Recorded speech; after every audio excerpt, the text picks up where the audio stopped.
Built in the 1990s, these Class 165 Network Turbo has been faithfully serving the Great Western Railway network for over 3 decades. Alongside its newer sibling, the Class 166, these trains run crucial commuter and regional services connecting passengers from the far reaches of the network to the mainline service that the ATX series operates from.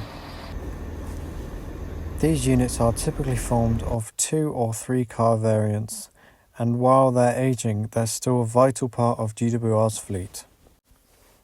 The Class 165 don't just serve the Thames Valley, they also run along the Chiltern Main Line, carrying passengers up from central London through the scenic Chiltern Hills up towards Birmingham. Along the way, they call up popular stations like Bicester Village, Oxford, High Wycombe, Banbury and Leamington Spa, connecting major towns with the capital in a smooth and steady ride. Now let's talk first class, or well, what's left of it.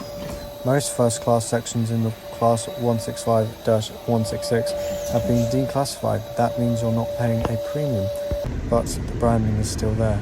Doors to the first class are often left open, although in some units the sliding doors still work. It's a bit of a lucky dip. The seats, they're alright, not amazing but not terrible either.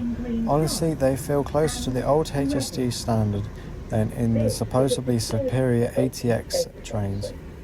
These seats also offer 2 USB charging and 1 3-pin plug.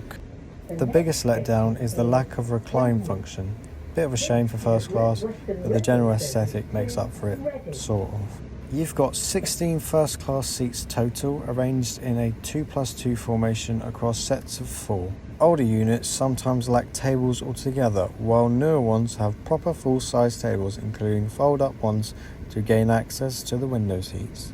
No catering is served on board these trains, and from what I've seen, it never really was, even back when these trains ran out of Paddington.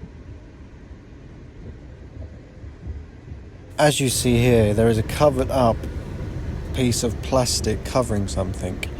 This used to be a light switch for a reading light. I never used a reading light, mainly because I didn't read. But once, when it was still in use, I did use it. It was alright. It did shine on me quite a bit. So it did work, but I didn't really use it. But it was a good feature, but unfortunately they did get rid of it because of the declassification. The onboard toilets, well, they've seen better days. The disabled access toilet usually works, but on my recent trip, the soap and dryer didn't work, and graffiti was all over the walls. Not exactly first class experience, is it? Also, the guard's panel was left open on my unit. I don't know if this was a mistake or just poor from the guard, but for a train that's nearly 35 years old, it really shows some elements weren't built to last. Now, these trains are honestly great for shorter routes, especially the Thames Valley branches, but for long distance services, they just don't cut it. For example, running a 2-car 165 on a service from Cardiff to Weymouth, that's just ridiculous. It's often overcrowded and feels more like a regional shuttle than a cross-country service. This is where the 158 and the 159 takes over the reins. They are better suited for these longer runs. They have got full gangways, so you can walk the entire length of the train, but what the 165 and the 166 lacks in is a gangway to the other unit. If you're in a double set, you actually have to get off the train, walk to the other unit at a station. Imagine hordes of people doing that all at once. Not ideal.